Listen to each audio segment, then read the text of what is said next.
Обид за ново помирување на егејските здруженија си подадоа рака, ама сите не се смирија. Вака денеска во Битола помина координативната конференција на етничките македонци протерани од Грција. Нивна цел беше да се обединат за заедничко действување пред државните и меѓународните институции заради остварување на нивните демократски права, бидејќи долги години беа раскарани.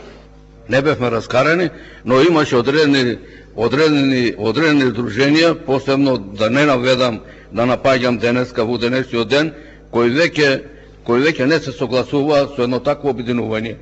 Најголем оптимист од денешната средба беше свештеникот Никодим Царкњас, кој допатува од Грција за да ги охрабри присутните да си подадат рака. Јас ќе бидам многу среќен и многу порадосен и веселен, ако вистина од свој состанок ќе спаднеме единствени со рцете фатени, как беме на почетокот.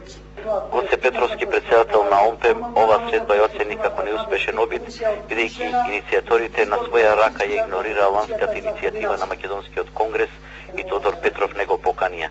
Петров денеска приватно беше во Битола и рече дека намерно се прават обиди за разединување на македонците како на оваа маргинална конференција. На денешната средба беше донесена резолуција што ќе биде упатена до Европарламентот за одбивање барањето на грчкиот градоначалник Папа Георгополус за непризнавање на Македонија.